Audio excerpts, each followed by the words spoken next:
বলে তুমি আমার কাছে চাওয়ার মতো চাইও বাবা।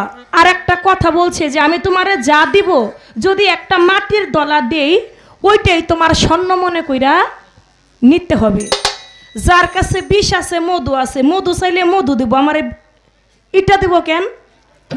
আর ইটারে আমার স্বর্ণ মনে করে নিতে হবে কেন? আল্লাহ তোমার দুটো চোখ দিছে। আপনি আমারে যদি স্বর্ণ দেন, আমি স্বর্ণ তো চিনি, আমি স্বর্ণরে স্বর্ণ বলবো। আপনি আমার ইটা দিলে আমি দুইটাই বলবো। আমি ডাক্তারের কাছে যাব, ডাক্তার আমার যদি জ্বর আসে, ডাক্তার যদি আমারে পাতলা পায়খানার ওষুধ দেয়, তাহলে কি আমি কি বাঁচবো বাবা? না, আমার তো অসুখ সারবে না। আমার জ্বর আছে, আপনি আমার জ্বরের ওষুধই দিবেন কেন? আপনি আমার ইটা দিবেন, ইটা দিলে তো আমি ওইটা ইটাটা নেব না। আমার জ্বর আছে, আপনি আমার জ্বরের ওষুধ দিবেন। আমার পাতলা পায়খানা হইলে আপনি আমার পায়খানার ওষুধ দিবেন। কিন্তু শুধু শুধু উল্টা পাল্টা ওষুধ দিয়ে আপনি ভক্ত মাইরা ফেলাইবেন, এইটা তো হয় না। তো ভক্ত মারা যাইব না, ভক্তরে বাঁচাই রাখতে হবে। যা দিবেন আমরা তাই নেব, কিন্তু দেওয়ার মতো আপনিও দিয়েন। দয়াল বলে যে মানুষ হওয়াটা সব থেকে বড় বিষয়। এখানে যারা আছে সবাইরই তো আমি মানুষই দেখি দয়াল। তারপরেও যে আবার মানুষ হইতে হয়, কোন কর্ম করলে ভালো একটা মানুষ হওয়া যায়, এটা আপনার কথা থেকে আমার পয়েন্ট রইল। কোন কর্মটা করলে ভালো একজন মানুষ হওয়া যায়, এটা আপনার কাছে আমার কথাটা রয়ে গেল। তবে একটা কথা বলছে মাওলা আলী করে মোল্লা অজহু, তার একটা সাজরানামা বলছে কাদরিয়া তরিকার, যে কাদরিয়া তরিকার সাজরানামা মতে চলে গেছে কার কাছে? মাওলা আলী পর্যন্ত ওইটা পৌঁছে গেছে। যেই সাজরানামায় মাওলা আলী নাই, ওইটা নাকি গ্রহণযোগ্য না, ওইটা নাকি পেট বানাইনো একটা দরবার হয়ে যায়। আচ্ছা দয়াল, আমার দয়াল নবী তিনি মাওলা আলীকে যেমনি করে খেলাফত দিলেন, মাওলা আলীর পরেও তো প্রথম খলিফা হইল আবু বকর সিদ্দিক, হইল ওমর রাদিয়াল্লাহু তাআলা আনহু, হইল উসমান রাদিয়াল্লাহু তাআলা আনহু। এমনি ভাবে আবু বকর সিদ্দিক তো প্রথমই হইল, তারাও তো আমার দয়াল নবীর খলিফা ছিল। মাওলা আলী যেমনি খলিফা, আবু বকর সিদ্দিক তারাও তো খলিফা। হযরত আলীকেও তো আবু বকর সিদ্দিক কার কাছে? যখন আমার দয়াল নবী বিদায় হজের ভাষণে যখন মাওলা আলীকে মাওলাইয়া দান করলো, তখন আবু বকর সিদ্দিক, ওমর, উসমান তারা সবাই গিয়ে হযরত আলীর বায়াত গ্রহণ করলো। কিন্তু আমার দয়াল নবী যখন তিনি বিদায় নিলেন, বিদায় নেবার পরে হযরত আলী গিয়ে আবার আবু বকর সিদ্দিকের খেলাফত, আবু বকর সিদ্দিকের কাছে তিনি বায়াত নিলেন। তাহলে আমি এখানে একটু জানতে চাই যে আবু বকর সিদ্দিকের কাছে যে মাওলা আলী বায়াতটা নিলেও, তাহলে ওই বায়াতটা কোন বায়াত ছিল? ওই বায়াতটা কোন বায়াত ছিল? এবং তিনি যে বায়াতটা হইল, তাহলে এই আবু বকর সিদ্দিক তিনিও তো খলিফা ছিল, ওমর তিনিও খলিফা ছিল, উসমান গনি তিনিও খলিফা ছিল। তাহলে তাদের সিলসিলাটা এখন বর্তমানে আমাদের বাংলাদেশে আছে কিনা? যদি তাদের সিলসিলাটা থাকে, তাহলে কারা ওই সিলসিলায় মুরিদ হইলে ওইটা নাকি আমাদের পেট বানানো মুরিদ হবে। তাহলে ওই সিলসিলায় আমি নাম বলতে চাই না, ওই রকম দরবার আছে, তাহলে কি তারা পেট বানানো দরবারই চালায়? এই বিষয়টা আপনি একটু আমাদের খোলামেলা একটা জবাব দিবেন, যেন আমরা পথভ্রষ্ট কেউ না হই। আমরা পথভ্রষ্ট যেন কেউ না হই, আমরা যেন সঠিক একটা রাস্তাই বেছে নেই। তা আপনি এই দিকটা আপনি একটু খোলসাভাবে আমাদেরকে বলবেন। কারণ দলিলে আসছে যে হযরত আলীও নাকি আবু বকর সিদ্দিকের বায়াত গ্রহণ করছে। তাহলে এইটা তার কোন বায়াত ছিল? এটা আপনি একটু লক্ষ্য করে আমাদেরকে একটু পরিষ্কার করে দিবেন এই জায়গাটাতে। আমার দয়াল গুরু, আমি তো শিষ্য, আমার তো মনে চাই কত কিছুই জিগাই, জিজ্ঞেস করার কোনো শেষ নাই। আমি একটি গানের মধ্যে দিয়ে জিজ্ঞেস করি, দয়াল গানে গানে আবার আমাদেরকে বোঝাবেন।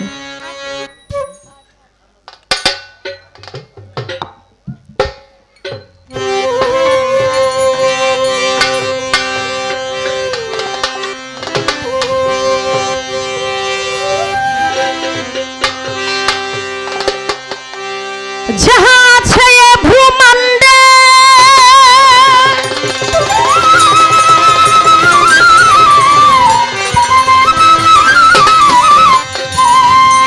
দয়াল রে যাহা আছে এ ভূমণ্ডে তা নাকি আছে মানব ভাণ্ডে এমন কথা মানতে মনে চাই না গুরু বলো না আমার দেহে কোথায় কাবা আর মদিনা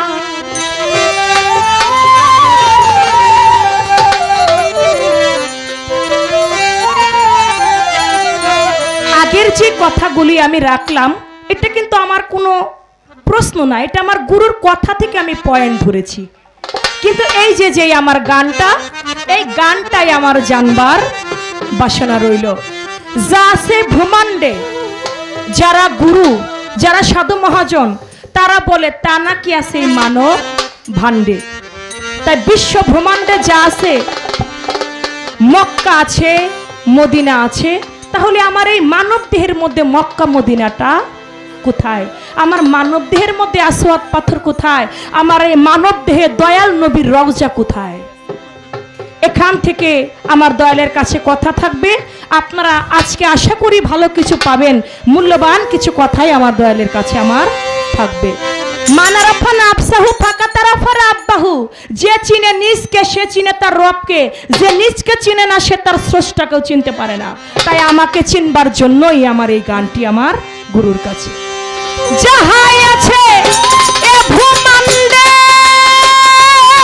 দয়াল, যাহাই আছে এ ভূমণ্ডে তা নাকি আছে মানব ভাণ্ডে এমন কথা মানতে মনে চাই না বাবা, এমন কথা মানতে মনে চাই না গুরু বলো না দেহে কোথায় কাবা আর মদিনা, দেহে কোথায় কাবা আর মদিনা গুরু বলো না দেহে কোথায় কাবা আর মদিনা, দেহে কোথায় কাবা আর মদিনা গুরু বলো না দেহে কোথায় কাবা আর মদিনা, রে দেহে কোথায় কাবা আর মদিনা গুরু বলো না দেহে কোথায় কাবা আর মদিনা।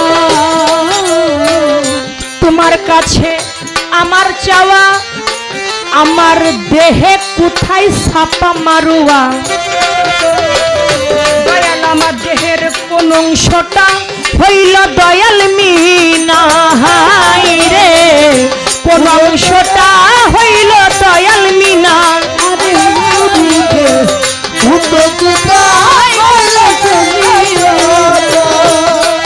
দয়াল আরাফাতার মুজদালিফা, ওরে দয়াল আরাফাত ময়দান মুজদালিফা দেহের কোথায় বলে দিবা, আরাফাতার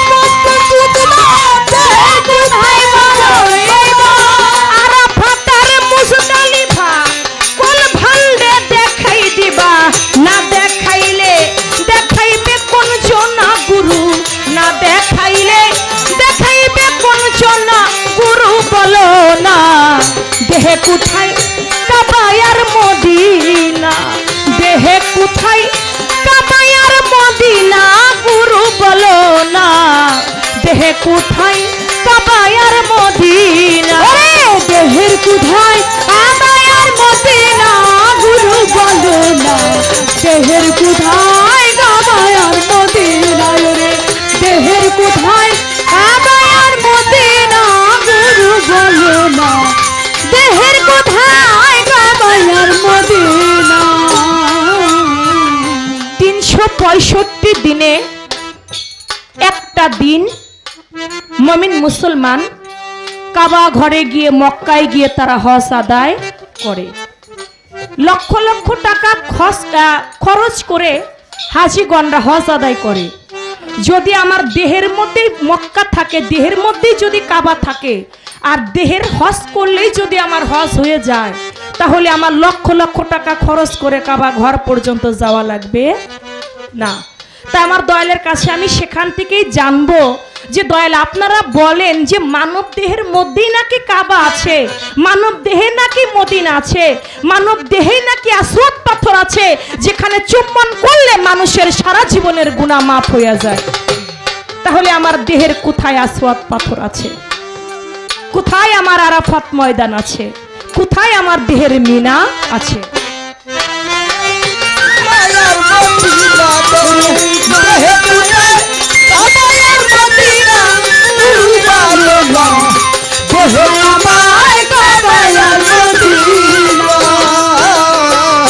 হযরতে আসওয়াদের বিষয় দয়াল জানা দরকার হইল অবশ্যই। দেহ ঘরে ওই পাথর দেখাও না, দেহ ঘরে ওই পাথর দেখাও না, গুরু দয়াল দেহ ঘরে ওই পাথর দেখাও না। ওরে ভাবে ইব্রাহিমের পাথর, ওরে দয়াল ভাবে ইব্রাহিমের পাথর দেখাও দয়াল দেহের ভিতর, ইব্রাহিমের পাথর দেখাও দয়াল দেহের ভিতর, ভাবে ইব্রাহিমের পাথর দেখাও দয়াল দেহের ভিতর।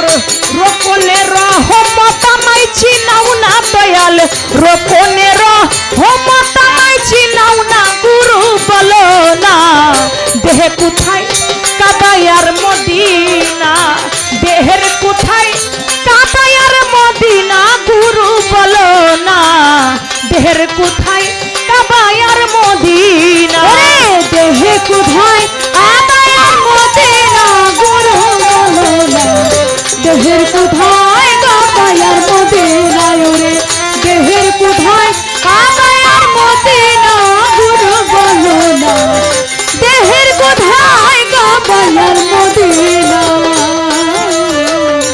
পাই ধরে কই দিও না ফাঁকি, আমার দেহের কোথায় জান্নাতুল বাকি, দেহের কোন জায়গায় দয়াল নবীজির রওজা, গুরু বলো না দেহের কোথায় নবীজির রওজা, গুরু বলো না দেহের কোথায় নবীজির রওজা।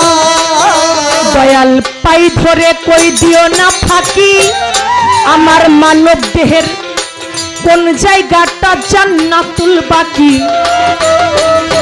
আমার দয়াল নবীর রওজাটা দেখাও না। ওরে নবীজির রওজার পাশে, ওরে দয়াল নবীজির রওজার পাশে আরো তিনটা রওজা আছে, রওজার পাশে আরো তিনটা রওজা আছে, দয়াল নবীর রওজার পাশে আরো তিনটা রওজা আছে, ওই রওজাটা আমারে দেখাও না দয়াল, এই দেহে রওজা খুঁজে আমি পাই না, গুরু বলো না দেহে কোথায় কাবা আর মদিনা, দেহের কোথায় কাবা আর মদিনা, গুরু বলো না দেহে কোথায় কাবা আর মদিনা, দেহের কোথায় কাবা আর মদিনা, গুরু বলো না দেহের কোথায় কাবা আর মদিনা, রে দেহের কোথায় কাবা আর মদিনা, গুরু বলো না দেহের কোথায় কাবা আর মদিনা। আমি তো শিষ্য, দয়ালের কাছে অনেক কিছুই জানতে বাসনা থাকে, দয়াল যেন রাগ না করে। কারণ দেখবেন ছোট ছোট বাচ্চারা যখন একটু কথা বলতে শিখে, ওরা বাবা মায়ের কাছে একটা কিছু দেখলেই হয়, বাবা এটা কি গাছ, বাবা বলে এটা আম গাছ, বাবা এই আম ধরছে কেন, বাবা গাছে তো আম ধরে, তা আম ধরছে আম পড়ে যায় কেন, বাবা আম ধরলে তো পড়েই, দুই একটা তো পড়ে, তা পড়ছে ভালো কথা, বাবা তাহলে এই যে রাস্তা দিয়ে গাড়ি যায় কেন, এই কত প্রশ্ন, মানে মনের ভিতরে জানতে চাবার জন্য বাবা এটা কিসের গ্লাস, বাবা কাছে প্রশ্ন করে, বাবা এই কলম দিয়ে কি করে, বাবা লেখে। তা আমি কি লিখবো? বলে তুমি সরল লেখো। তো এমনি ভাবে শিশু বাচ্চা যারা তারা অনেক রকমের প্রশ্ন কিন্তু করে। আজকে আমি কিন্তু আমার গুরুর কাছে একেবারে একটা শিশু বাচ্চার মতো, আমারও মনের অনেক বাসনা আমি গুরুর কাছে জানবো। তো গুরু যেন ঠিক বাবা মায়ের মতোই যেন স্নেহের আঁচলে রেখেই যেন আমাকে জবাবটা করে। আমার বাবা দয়াল নবীর রওজা গিয়ে আমরা জিয়ারত করি, কিন্তু আমার এই মানব দেহের মধ্যে দয়াল নবীর রওজাটা কোথায়? মানব দেহে হজ করলে যদি হজ হয়, তাহলে আমি মানব দেহে তো দয়াল নবীর রওজাটা খুঁজে পাই না। দয়াল নবীর রওজার পাশে আরো 3টা রওজা আছে, ওই রওজা 3টা কার? আমি তো মানব দেহের মধ্যে ওই 3টা রওজাও খুঁজে পাই না। আমার গুরুজি সূক্ষ্মভাবে আমাদেরকে বুঝাবেন।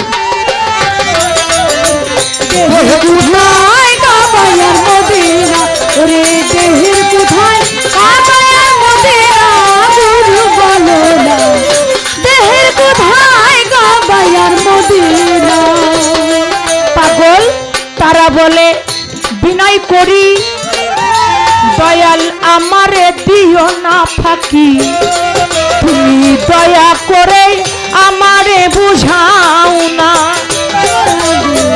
দয়া করে আমারে বুঝাও না গুরু দয়াময়, দয়া করে আমারে বুঝাও না।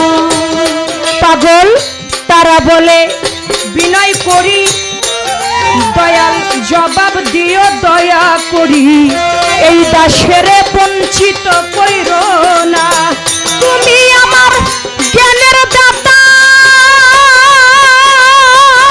ওরে দয়াল তুমি আমার জ্ঞানের দাতা, তুমি না বুঝাইলে পাবো কোথা, তুমি আমার জ্ঞানের দাতা, তুমি না বুঝাবো কোথা, তুমি আমার জ্ঞানের দাতা, না বুঝাইলে পাবো কোথা, কৃপা দানে মিটাও মন বাসনা দয়াল, কৃপা দানে মিটাও মন বাসনা, গুরু বলো না দেহে কোথায় কাবায়ার মদিনা, দেহের কোথায় কাবায়ার মদিনা, গুরু বলো না দেহের কোথায় কাবায়ার মদিনা, দেহের কোথায় কাবায়ার মদিনা, গুরু বলো না দেহের কোথায় কাবায়ার মদিনা, দেহের কোথায় কাবায়ার মদিনা, গুরু বলো না দেহের কোথায় কাবায়ার মদিনা।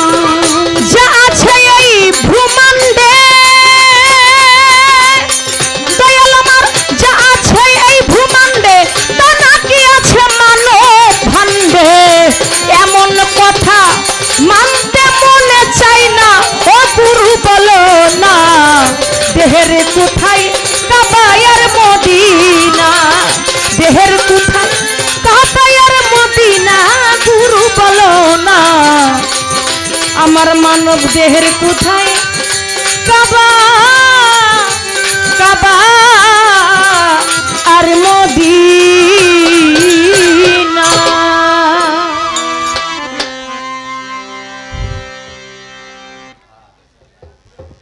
হয়ে গেল আমার দয়ালের কাছে একটি গান।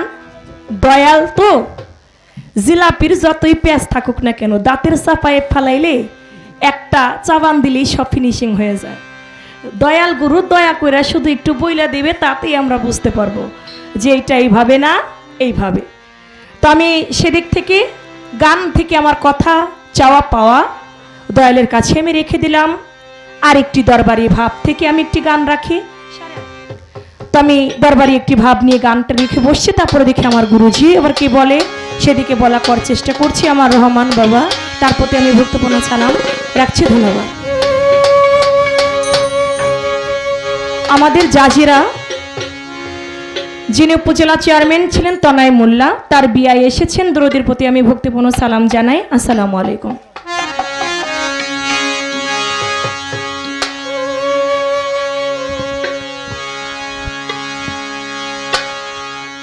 আমার দুই নয়নের জল বিহীনে, আমার দুই নয়নের জল বিহীনে, পিতিয়া ভজিব গুরু চরণে, দিয়া ভজিব আমির চাল চরণে দুই নয়নের জল বিহীনে আমার দুই নয়নের জল বিহীনে কি দিয়া ভজিব মুর্শিদ চরণে কি দিয়া ভজিব দয়াল চরণে আমার দুই নয়নের জল বিনে আমার দুই নয়নের জল বিনে কি দিয়া ভজিব বাবার চরণে কি দিয়া ভজিব বাবার চরণে ওরে আমি কি দিহি বয়ার কি ধন আছে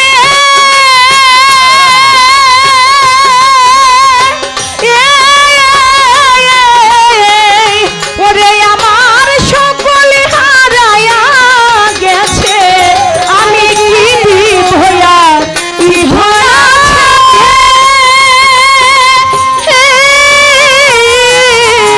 আমার সকলে হারায়া গেছে বোধাই সাপা বাকি দিব আর কি ধন আছে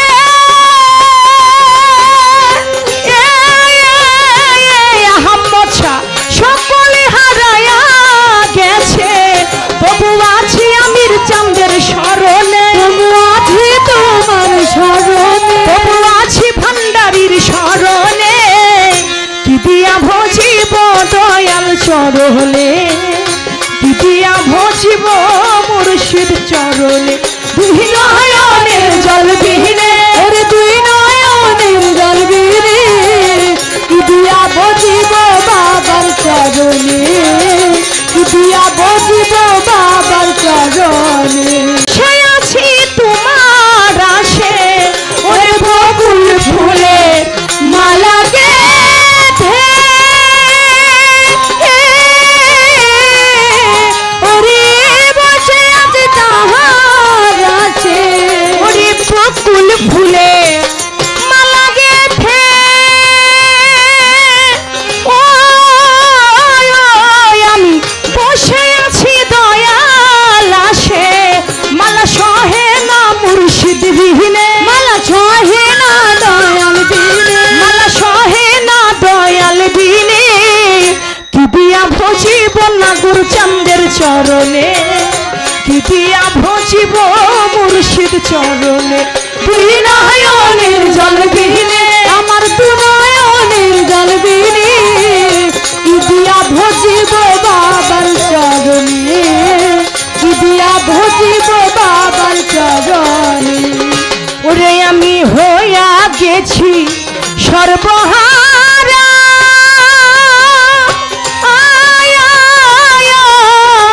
বৈরা বড়ি মুর্শিদ আমার এই দুঃখ কি বুঝবি তোরা তরিকার ভাই হইয়া গেলাম সর্বহারা ওরে ভাকে বুঝবি তোরা আমি হইয়া গেছি সর্বহারা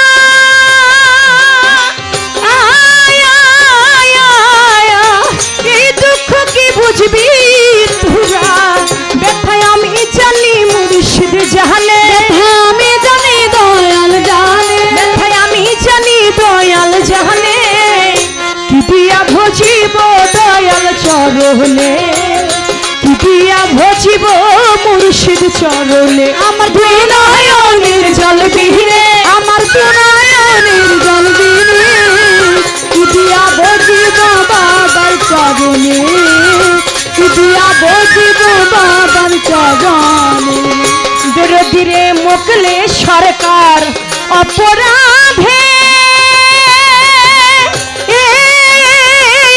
রাজু মামা পয়রা কাছে বিষম ফান্দে ওরে মোকলে সরকার অপরাধে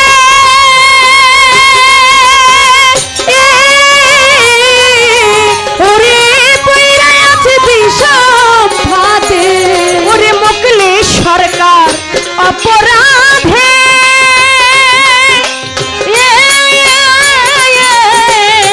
পয়রা আছি বিষম ফাঁদে আমি কুল হারায়া কুলে ওরে কুল হারায়া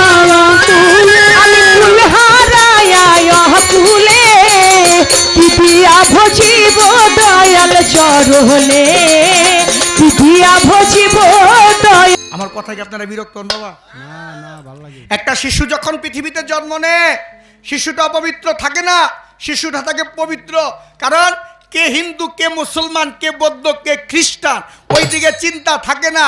শিশুটা একটা ফুল স্বরূপ। বাগানে যেমন ফুল ফুটে, সবাই যেমন ফুলে ঘ্রাণ নিতে যায়, ফুলটা দেখতে যায়, ঠিক তেমন করে একটা শিশু যখন জন্ম নেয়, যখন শুনে চন্দ্রা সরকার পৃথিবীর মধ্যে আসছে, সবাই তারে আদর করে, সবাই তারে বুকে নিয়ে চুম্বন করে, মায়ও করে, বাবাও করে, বোনও করে। কিন্তু এমন একদিন সময় হয়, মিরাজ দেওয়ান জন্ম নিছে। যখন মিরাজ দেওয়ানের বয়স 12 বছর হয়েছে, মিরাজ দেওয়ানের মধ্যে যখন যৌবনে পদার্পণ করেছে, মিরাজ দেওয়ানের মধ্যে কাম, ক্রোধ, লোভ, মোহ, মত, মাৎসর্য রিপুগুলা যখন জাগৃত হয়ে গেছে, এখন মিরাজ দেওয়ানের আপন বোন, যেই বোনে মিরাজ দেওয়ানকে বুকে নিয়ে এক সময় ঘুমাইছে, কম্বলের নিচে ঘুমাইছে, সেই বইনে ঘুম তো দূরের কথা, বাইকে দেখলে মাথার মধ্যে ঘুমটা দেয়া থাকে, থাকে না? একই তো ভাই। শিশুবেলা যাকে বুকে নিয়ে ঘুমাইছে, এখন তাকে মাথায় দেখলে ঘুমটা দে, তার গায়ের ওড়নাটা পরে না। তাইলে বুঝতে হবে আমি ছিলাম একসময় পবিত্র, এখন আমি অপবিত্র হয়ে গেছি। এই অপবিত্র দেহটাকে পবিত্র করতে হবে। স্কুলেও পারবে না, মাদ্রাসায় পারবে না, কোনো কলেজ ভার্সিটিতে কোথাও পারবে না, পৃথিবীর কোথাও পারবে না। এই অপবিত্র দেহটাকে পবিত্র করতে হইলে একমাত্র চলে যাইতে হবে গুরু দয়াল বাবা আহমদ শাহর কাছে। দয়ালের কাছে যেতে হবে। দয়াল ছাড়া এই দেহটা পবিত্র করা যাবে না। যার জন্য এই দেহটা পবিত্র যখন হয়ে যাবে, তোমার দেহের মধ্যে মোকাম মঞ্জিল আছে, 12টা স্টেশন আছে, 18টা মোকাম আছে, 12টা স্টেশন, হুসদারদুম, নেকাবার কদম, সফরদারত, নানজুমান, মুয়াজ্জেনা, মুফাসসিল, মুরাকাবা, মুশাহেদা, ফানাই শায়েক, ফানাই রাসূল, ফানা ফিল্লা বাকাবিল্লা প্রতিষ্ঠিত হয়ে যাবে দেহের মধ্যে। 18 মোকাম পাশ হয়ে যাবে। চূড়াতে চূড়ামণি ব্রহ্ম পাশে স্থিতি, পাটমধ্য মহাবিষ্ণু করণ বসতি, চক্ষুমধ্য কালাচাঁদ করিতেছে ধ্যান, নাসিকাত্তে নিত্যানন্দ মধু করে পান, কর্ণেতে চৈতন্য গোসাই হইয়া সাবধান, মুখেতে ব্রদক্ষ বসি 32 যুগান, জিহ্বাহতে নারদমণি বাজায় কুন্দল, জিহ্বাহ নিচে বসিয়া নদী খাই গঙ্গা জল, আলা জিহ্বা সরে সতী বামেতে শ্রীদাম, কণ্ঠতে দেহিকা নাই বাহুতে বলরাম, হস্তমধ্য শ্রী গোবিন্দ দানতিপতি, সপ্তদ্বীপে জগন্নাথ করেন বসতি, নাভিমূলে বৈশাখ ব্রহ্ম সদাই করে নীলা, লিঙ্গমূলে মহাদেব বসলয় চন্দ্রকলা, গুহাদারে বসে আছে নারুয়া গোপাল, কামিনীর সঙ্গে খেলি বড়ই রসাল, হাঁটুতে শক্তির স্থিতি বসমতি পায়। 18 মোকামের তত্ত্ব শোনো সমাধান। এই 18 মোকামের তত্ত্ব যেই জন আইনি জানে, নরলোকে তুচ্ছতারে দেব দেবতায় মানে।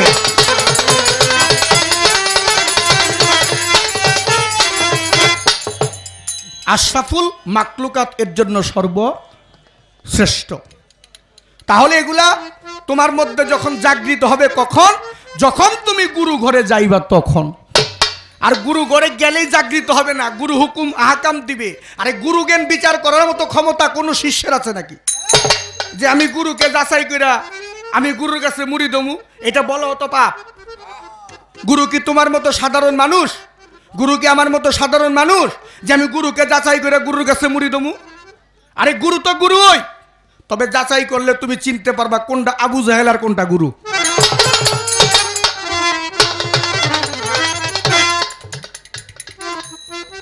গুরু হচ্ছে ঐশ্বরিক জ্ঞানের অধিকারী। গুরু কোনো ব্যক্তি সত্তা না, বাজাইস না। গুরু হচ্ছে আলোকিত সত্তা। ওই গুরুকে তুমি যাহা দেখো, তোমার চক্ষু দিয়া যাহা দেখো তাই তুমি দেখো, আরেকজনের চক্ষু দিয়া যা দেখে তাই সে দেখে। তোমার মনের যেই ভাব সেইটা তেমন ভাব। আমার নবী যখন, দয়াল নবী যখন মেরাজ থেকে আসলো, হযরত উসমান গনি রাদিয়াল্লাহু তাআলা আনহু জিজ্ঞেস করেছিল, ইয়া রাসূলুল্লাহ, আপনি মেরাজে গেছেন, নিঃসন্দেহে বিশ্বাস করি আল্লাহ দেখতে কেমন? আমার নবী বলছে, দেখতে তোমার মতো।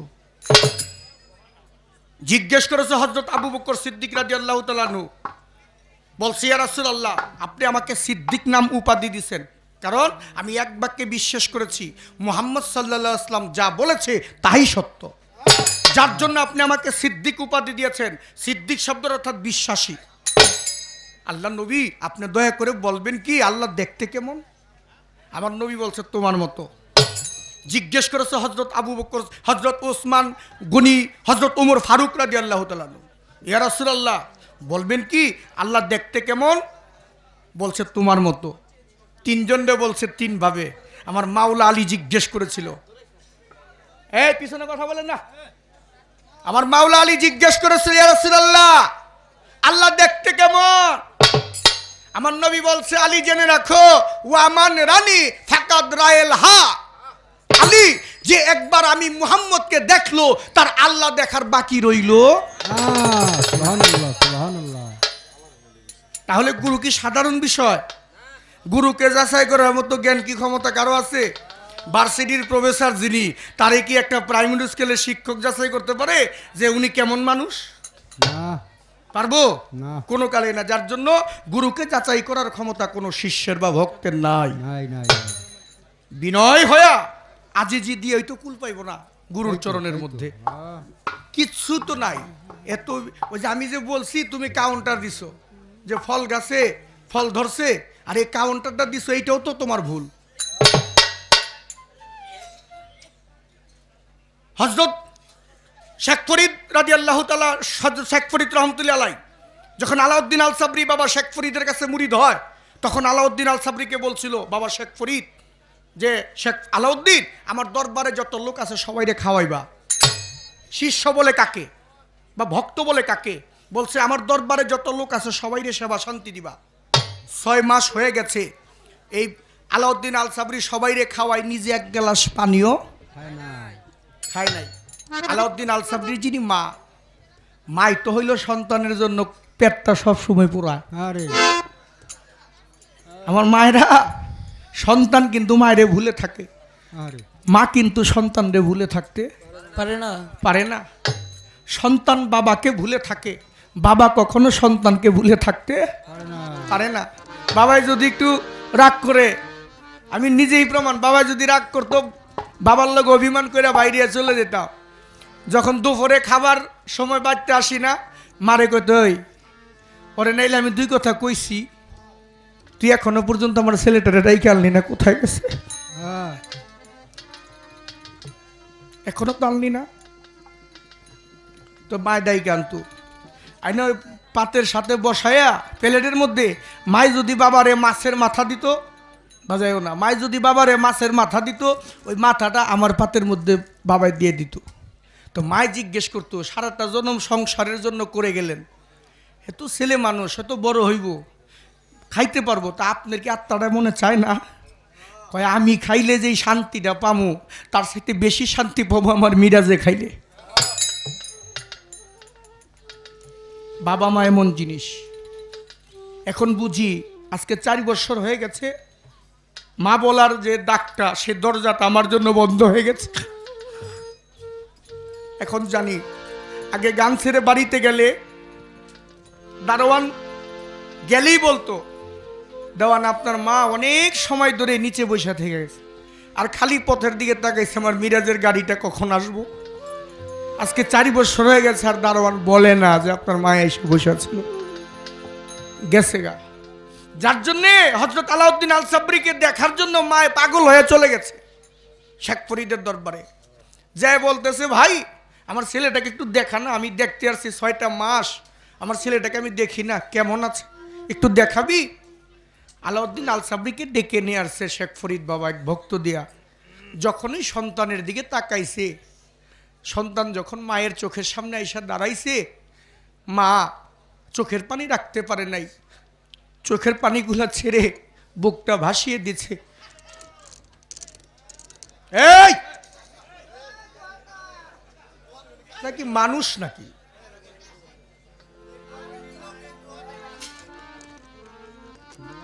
যখন কাছে চলে আসছে তখন চিৎকার দিয়ে বলতেছে, শেখ ফরিদ আমি যদিও না খেয়ে থাকতাম, আমার ছেলেটাকে কোনোদিন না খাওয়ায় রাখি নাই। তোর বাড়িতে হাজার হাজার মানুষ খায়, আমার ছেলেটার জন্য এক মুষ্ঠ খাবার কি তোর পাতিলের মধ্যে ছিল না? তুই কি পারতি না আমার ছেলেটাকে এক মুষ্ঠ খাবার খাওয়াইতে?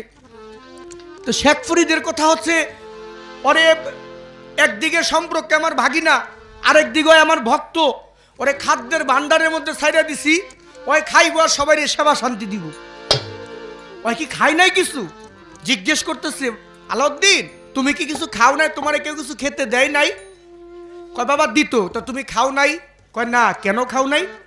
কয় বাবা যেদিন আমি আপনার হাতে হাত দিয়ে মুড়ি ধুইছি সেদিন আমার এই দেহটা হয়ে গেছে মরা।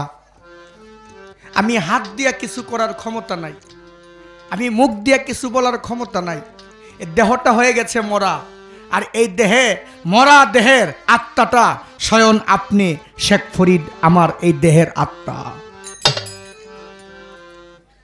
তাহলে আপনি যে এই দেহের আত্মা, আপনি আমাকে হুকুম করেছেন সবাইকে সেবা শান্তি দিতে, আপনি তো বলেন নাই জালাউদ্দিন তুমিও খাইও। আরে যদি গুরু কাউকে না বলে যে তুমি খাইও, ওই ভক্তের কি ক্ষমতা আছে যে তার এক গ্লাস পানি খাইতে পারে? চন্দ্রা সরকার গুরু এমন জিনিস, তোমাকে যদি গুরু বলে চন্দ্রা ওই পদ্মার ব্রিজের মাঝখানে তুমি দাঁড়িয়ে থাকো, তুমি যদি বিচার জ্ঞান দিয়ে চিন্তা করো যে শত শত গাড়ি আসা যাওয়া করে আমি এইখানে দাঁড়ায় থাকবো কি করে, তাহলে তোমার গুরু রক্ষা করা, হুকুম রক্ষা করা হবে না। তুমি দাঁড়ায় থাকো, গাড়ি আসবে না জাহাজ আসবে না বিমান আসবে, এটা তোমার গুরু দেখবে। তোমার কর্তব্য হচ্ছে তুমি গুরু হুকুম রক্ষা করা। তাই গুরু হুকুম রক্ষা করতে পারলে দেহের মধ্যে মক্কা মদিনা প্রতিষ্ঠিত হয়ে যায়। মোকামে মাহমুদা হচ্ছে মদিনার স্থান, লা মোকাম হচ্ছে কাবাগর, যেখানে গেলে হজ করতে হয়।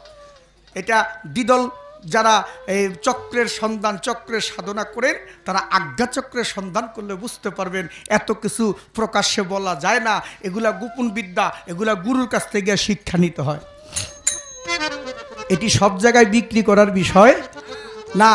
এবার দেহের মধ্যে মিনা আছে, মিনা কোথায়? কে মিনা? মিনা কোথায়? মানে দেহের মধ্যে জ্ঞান আছে, মন আছে, যেটা মন এটা হচ্ছে তোমার মিনা। মনকে তুমি পাথর মারো, যেমন হজ করতে গিয়ে হাজিরা শয়তানকে পাথর মারে, মিনার মধ্যে শয়তানকে পাথর মারে। এটা হচ্ছে লক্ষ্য, মূলত লক্ষ্যে পৌঁছাইতে হইলে ওইটা একটা, এটা উপলক্ষ্য। লক্ষ্যে পৌঁছাইতে হলে উপলক্ষের দরকার আছে। ওই মিনার মধ্যে পাথর মারো, ওই পাথরটা যেন তোমার মনের মধ্যে লাগে,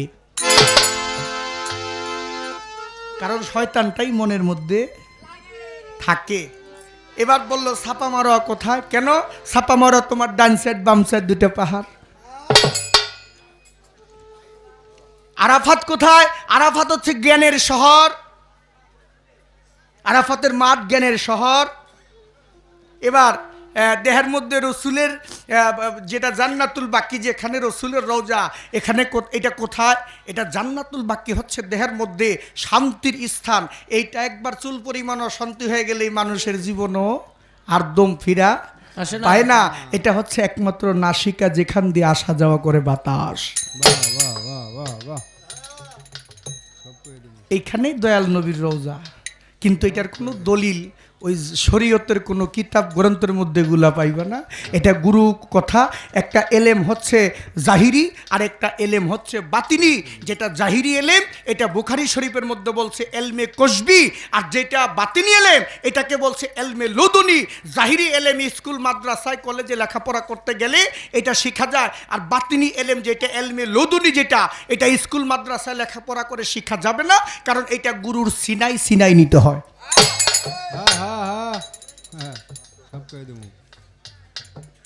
কষ্ট পাইছেন তো? আমার কথায় কি আপনারা বিরক্ত হয়েছেন?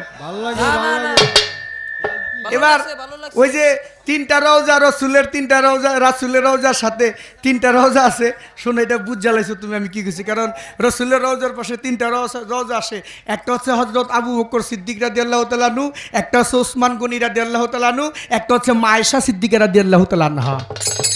আর একটা কবর খালি আছে এখনো পর্যন্ত, এটার মধ্যে মানুষ মাটি দেওয়া হয় নাই। একজনকে মাটি দিবে, সেটা ঈসা নবী যেদিন পৃথিবীর মধ্যে আগমন হবে, কিয়ামতের পূর্বে চতুর্থ আসমান হইতে ঈসা নবীর আগমন হবে। ওই ঈসা নবী ইন্তেকালের পরে ওই জায়গাটা খালি রাখছে, ওইখানে মাটি দিবে।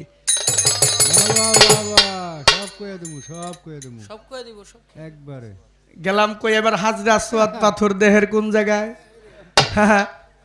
ওই ওই চুমুকের কি কোনো ভাগ আছে?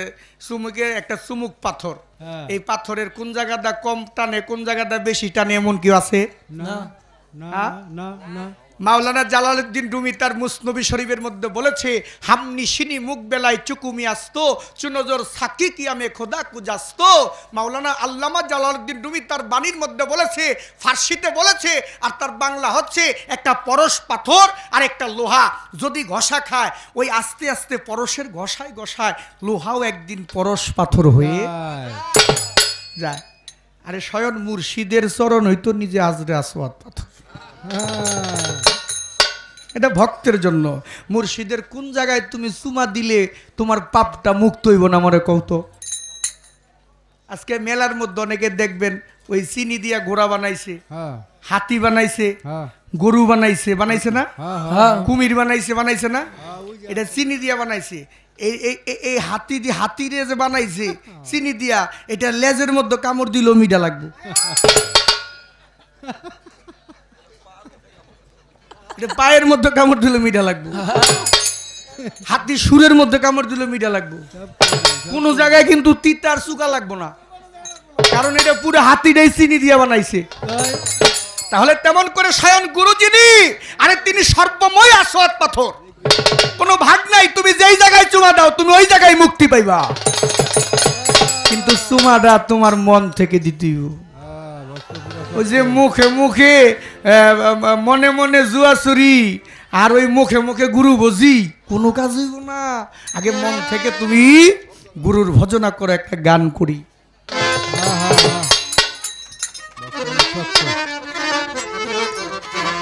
যার শোনে নাই প্রেম প্রীতি, যার শোনে নাই রে তোমার, যার শোনে নাই প্রেম প্রীতি, তার পূজায় কি মন বসিবে জানো না রে ও ভ্রান্ত মন, কিসে গুরুর ভজন হবে জানো না রে ও ভ্রান্ত মন।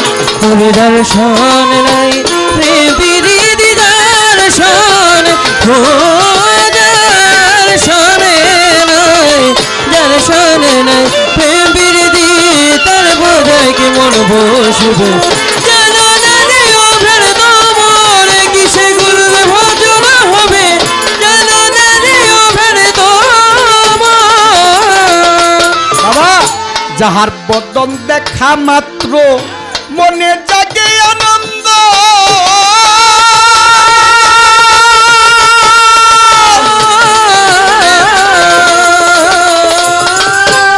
ওরে তুমি আরে বুকে জড়িয়ে ভাবো এই তো স্বয়ং গোবিন্দ, যাহার বদন দেখা মাত্র মনে জাগে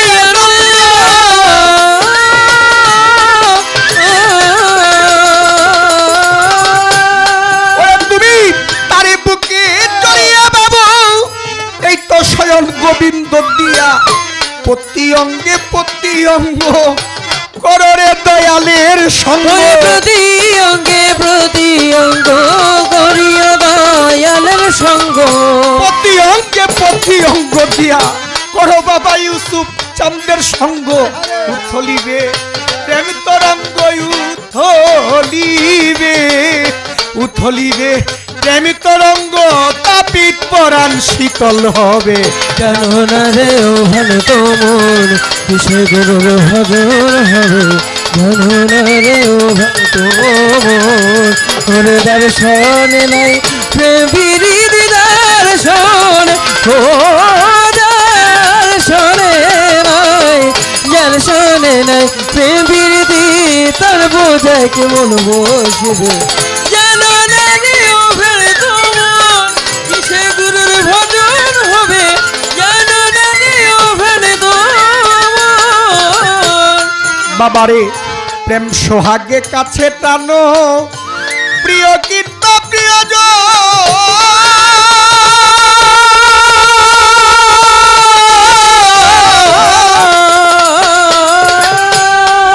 তুমি প্রাণ বল্লভ গোবিন্দ জেনে দিও তারে আলিঙ্গন, প্রেম সোহাগে কাছে টানো প্রিয় গিরবা প্রিয়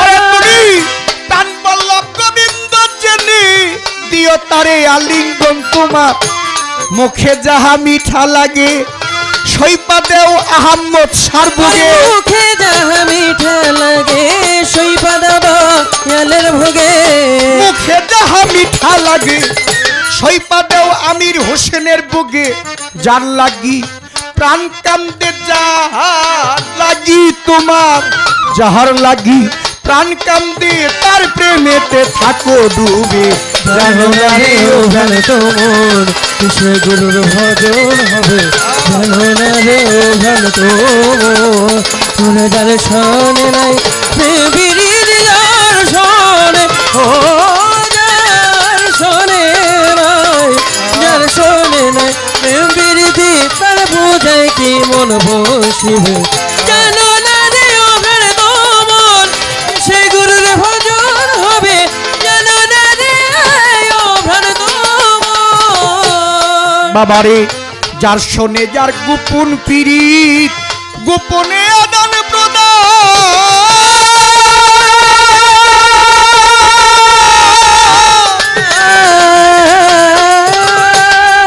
তোমার আহম্মদ সর পূজা দিতে লাগি নারী ভেদ বিধান যার শোনে যার গোপন পীড়িত গোপনে আদান প্রদান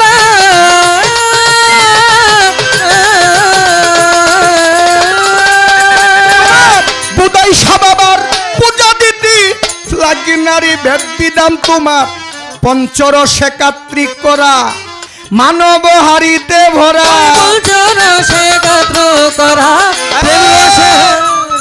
আরে যার মধ্যে রস আছে তারে রসিক কয় আর যার মধ্যে রস নাই তারে আমার মতো নরসিক কইব আর যার মধ্যে রস আছে তারে রসিক কইব আমার দয়াল কইছে রস হইল 64 প্রকার আমরা তো জানি 5 প্রকার শব্দ স্পর্শ রূপ রস গন্ধ আর দয়াল আমার মুর্শিদ বলছে মিরাজ রস 64 প্রকার আমার দয়ালের একটা কবিতা আছে রস আলাপন নামক একটা কবিতা প্রেম দর্শন কিতাবের মধ্যে আপনারা দেখবেন বৃন্দাবনে প্রেম রস মথুরায় বীর রস বৈকুণ্ঠে আনন্দ রস দ্বারাগায় বস্তু রস যত কোষ তত রস গাছের রস ফুলের রস ভুবন নিজে খায় রস মনের মাঝে ভাব রস কৃষ্ণকে যে করে বস নন্দরস কাব্যরস পঞ্চপ্রেমে পঞ্চরস ক্লান্ত প্রেমে মধুর রস এই দেহ 64 রস রূপরস গন্ধরস বাতমুখে কথায় রস শাকের রস চাকের রস প্রেম বুঝে না কঠিন রস ভাব বুঝে না তিতা রস সহ্য বিজয় সহ্য যশ রসিক যিনি কথায় রস বাঁকা গাঙ্গে বাক্যে রস ত্রিভঙ্গিতে তীর সাধন করে থাকতে রস রস থাকতে করো রস হাসিতে হাস্যরস ললাটে উজ্জ্বল রস পঞ্চভূতে পঞ্চরস ষটচক্রে ষটরস গুরুপদে ভক্তির ভজন পথে দাস্যরস যে করে রিপুবর সাধু কর্মে সুরস সাধুতে চতুর রস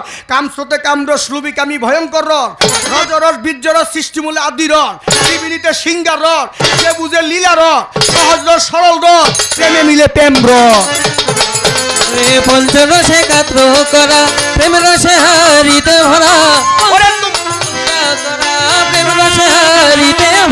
পঞ্চরসে কাত্রিক করা প্রেমরসের হারিতে ভরা রাধা বল্লবে কয় পাইল যারা বল্লবে কয় রাধা বল্লবে কয় পাইল যারা ভাবের মরা মরছে ভবে জানো না রে ও প্রাণ তোমার কি সে গুরুর ভজন হবে জানো না রে ও প্রাণ তোমার কি সে গুরুর ভজন হবে জানো না রে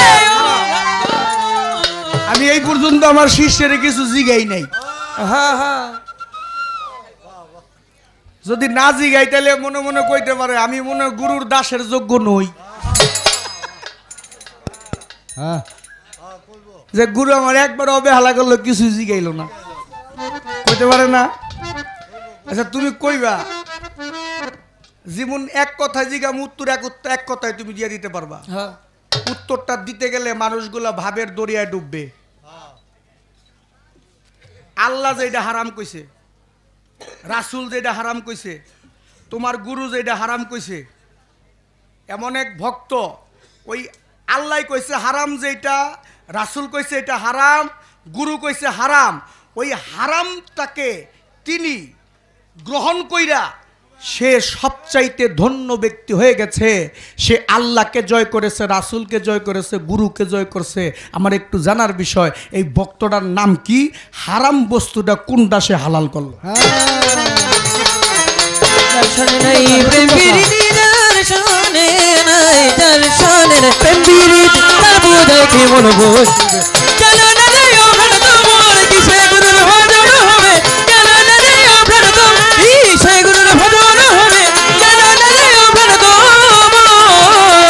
ওরে যার শোনে নাই খারা আরেকটা জিগাইলই জিগান জিগান আমার ভক্তি কিন্তু আজকে শক্তিশালী কারণ যে গান গাইছে দুই স্টেজে বক্ত বক্ত এরকম অন্য শিল্পীর সাথে গাইলে সমস্যা আছে তো তুমি জি গাইছো তো তুমি তো ওইরকমই তুমি খালি কইবা এমন একজন ভক্ত ছিল সে বিধবা বাহ বাহ নতুন কথা যার স্বামী নাই বাহ বাহ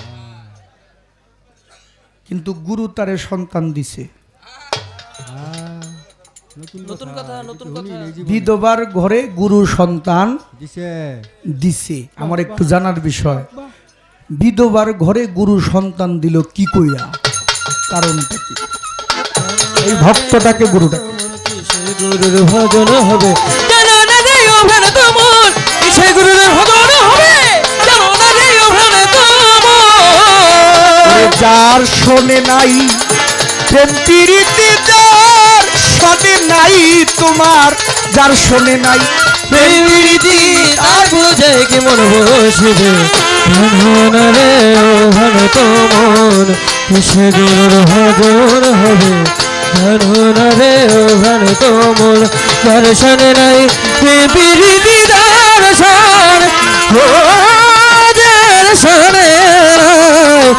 শোনে নাই প্রেম প্রীতি তার বোঝে কেমন বসিবে জানো না রে ও ভজন তোমার কিসে গুরুর ভজন হবে জানো না রে ও ভজন তোমার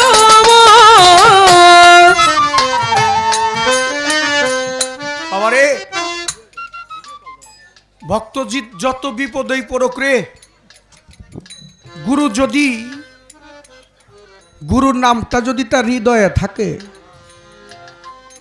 তার আর কোনো অভাব থাকে না বিপদ থেকে আর মুহূর্তের মধ্যে দয়াল নিজেই তাকে উদ্ধার করে নেয় এ ভাইরা আমার খাজা বাবা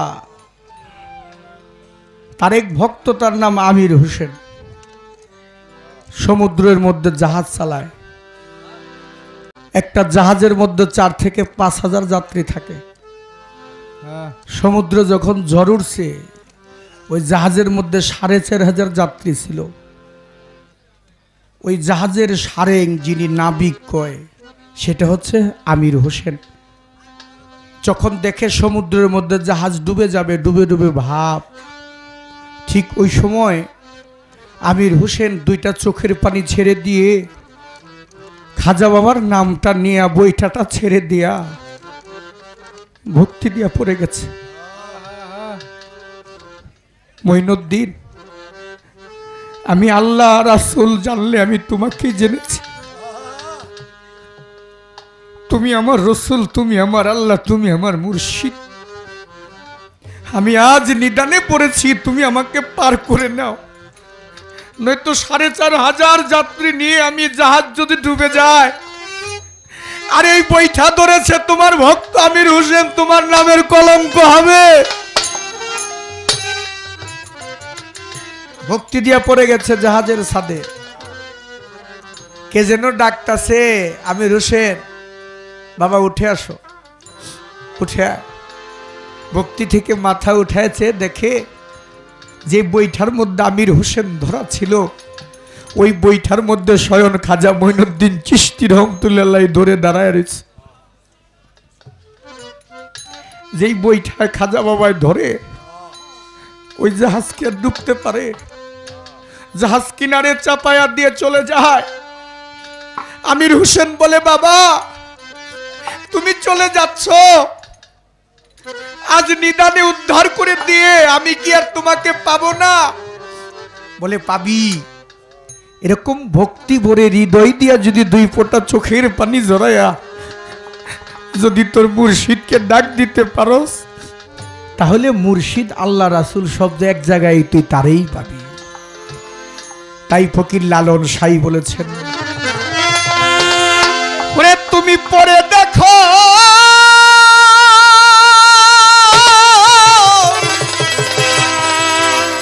ওই ঝড় তুফানি তুমি পরে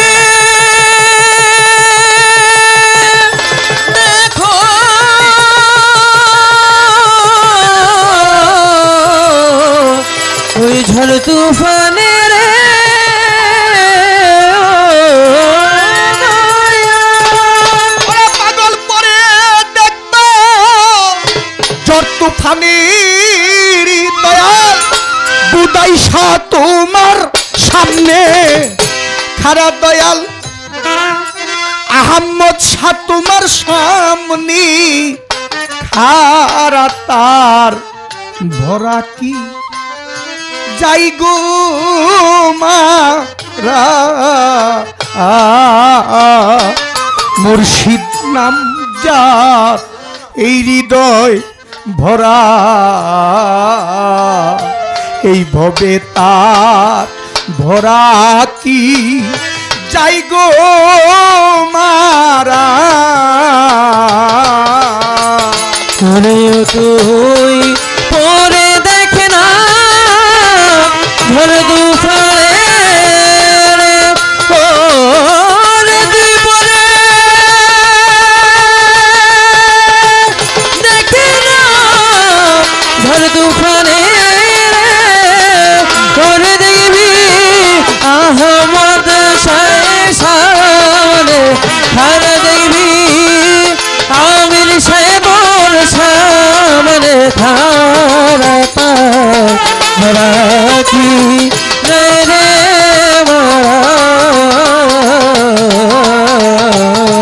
দয়াল নাম দে হবে না হরা কি রে মারা গোথার হরা কি রে মারা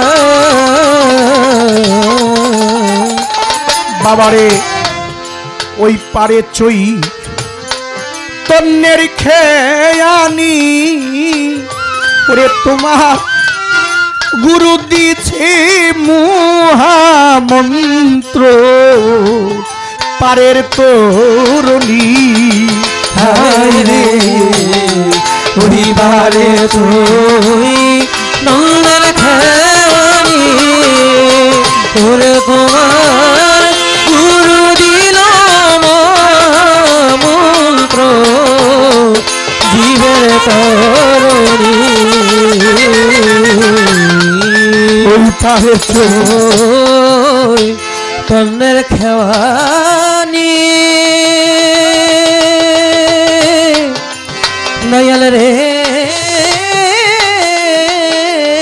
আমার দয়াল রে আমার আমির ছায়া আমার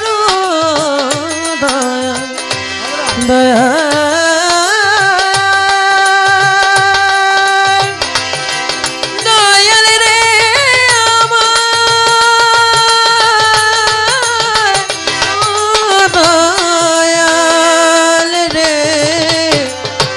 দয়া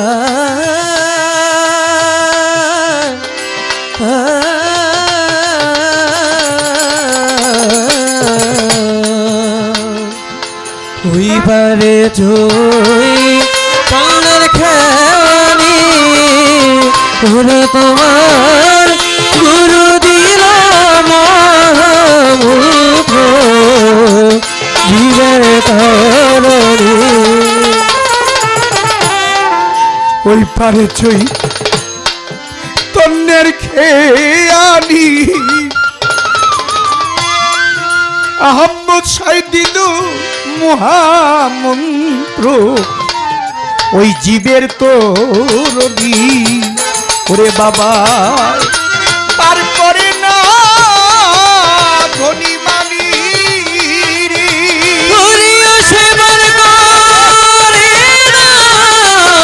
ধনী মানি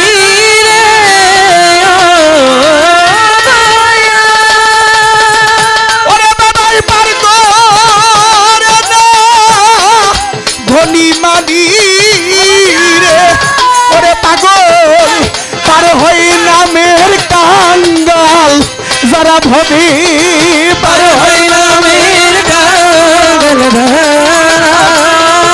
পার হই নামে কাঙ্গাল যারা তার ভরা কি যাই গো মারা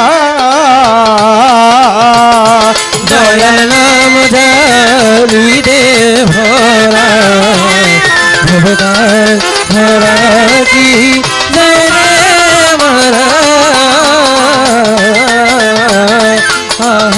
সানাম ধরিদে ভরা ভবেদার ভরা কি জয় রে মারা গোতার ভরা কি জয় রে মারা আল্লাহ অহিন শাড়ি লাগাও রে পাতা ওরে ভক্ত তোমার জ্ঞানেরই গজা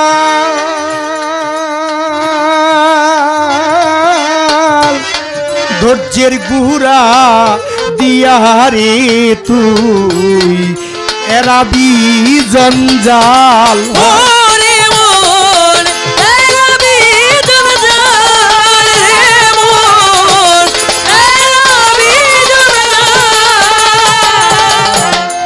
অহিন শাড়ি লাগাও রে পাতা ভক্তরে তোমার এই জ্ঞানেরই গজা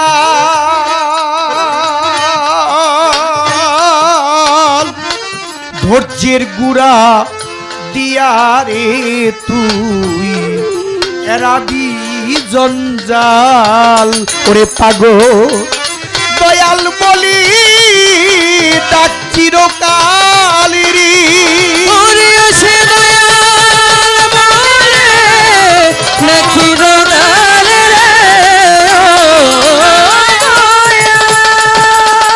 ওরে পাগল আহমদ শাহ বলি ডাক চিরকালেরই ওরে দেখবি দয়াল তোমার সামনে খারা দয়াল মাহমুদ শাহের সামনে বুদাই শাহ বাবাই সামনে খারা তার ভরা ভরাটি যাই রে মারা ওরে দয়াল নাম জারি দে ভরা ভরাটি যাই রে মারা গোতার ভরাটি যাই রে মারা আরে ওই পারে চই তন্নের খেয়ানি দয়াল আহম্মদ সাই দিল মহামন্ত্র এই জীবের তরণী রে তুমি পাবে তুই তন্দের খেয়ানি ওরে তোমার গুরু দিল মন্ত্র জীবের তরণী ওই পারে চই আমার রসুল সাল্লাল্লাহু আলাইহি ওয়াসাল্লামের এক সাহাবা তার নাম ছিল ওরাক্কা ইবনে নওফেল মৃত্যু সজ্জা আর ঠিক ওই সময় সাহাবারা গিয়ে নবীর কাছে বলেছে আল্লাহর নবী আমাদের তরিকতের ভাই ওরাক্কা ইবনে নওফেল সে মনে হয় বাঁচবে না আমার নবী কই তারে কালেমা পড়িয়ে দাও আইসে বলছে কালেমা পড়তে কালেমা তো পড়ে না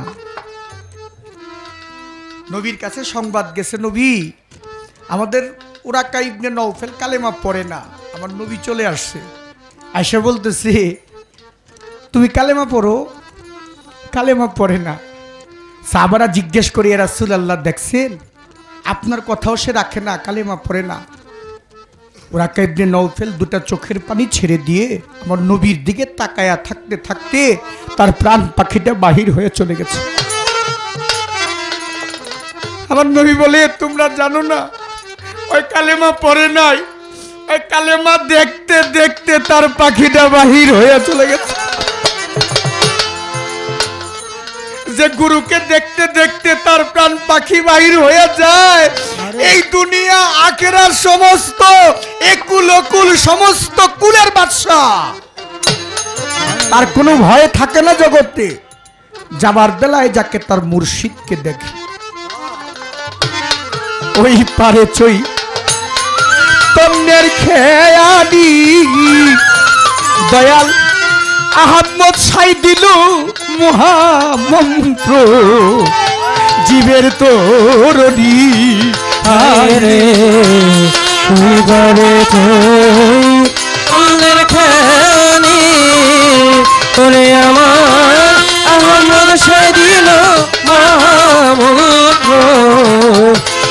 ভবের তরণী ওই পারে চই তন্নের খেয়াদি আমার আহমদ সাই দিল মহামন্ত্র জীবের তরণী ওরে বাবা পার করে না ধনী মানি রে হরিও সে পার করে না ধনী মানি রে ওরে বাবাই পার করে না ধনী মানি রে বাজার পার হয় না মেরে কাঙ্গাল যারা ভাবে পার হয় না মেরে কাঙ্গাল যারা ওরে বার করে না ধনী মানি রে ওরে ভাবে পার হয় না মেরে কাঙ্গাল যারা ভাবে মাল হয় না মেরে কাঙ্গাল যারা তারা কি মেরে মারা দয়াল নামরা হৃদে হরা ভরা কি মেরে মারা রে তুই পরে দেখ না ঝড় তুফানে তুই পরে দেখে না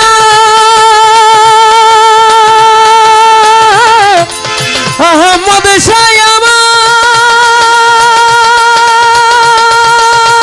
আমার দয়াল রে ও দয়াল আমার দয়াল রে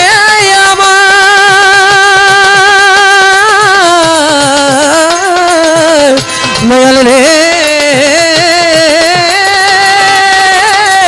ও দয়াল রে ওরে তুই পরে দেখে না ঝড় তুফানে ওরে দেখবি আহমদ শৈতান সামনে খালা দেখবি দয়াল যেন তোর সামনে খালা তারা কি মেরে মারা দয়াল নাম যা হৃদে ভরা হবে তার ভরা কি মেরে মারা গোটা ভরা কি মেরে মারা ফকির লালন বেবে তাই বলে জাঙ্গাল তোমার ভক্তির রশি ভাবের মাছ তুলে হাই রে ফকির লালন ভেবে তাই বলে রে জানো তোমার ভক্তি রশি ভাবের মস্তুলে ফকির লালন বেবে তাই বলে জাঙ্গাল তোমার ভক্তি রশি ভাবের মাছ তুলে ওরে তুমি পরে দেখবা অথই জলে পরে পরে দেখে না অথই জলে রে ওরে পাগল পরে দেখবা অথই জলে দেখবি দয়াল তোমার সামনে খাড়া দেখবি আমির সাহেবের সামনে খাড়া আহমদ সাই সামনে খাড়া দেখবি আহমদ সাহেব সামনে খাড়া আবির হোসেনের সামনে খাড়া ওরে আমির হোসেন সামনে খাড়া উদয় সাবাবাই সামনে খাড়া দেখবি বোধাই সাবাবাই সামনে খাড়া দয়াল তোমার সামনে খাড়া তার ভরা কি জয় রে মারা দয়াল নাম জারি দে ভরা হবে তার ভরা কি জয় রে মারা গোটার ভরা কি জয় রে মারা দয়াল নাম যা এরি দে ভরা ভবে তার ভরা কি যাই রে মা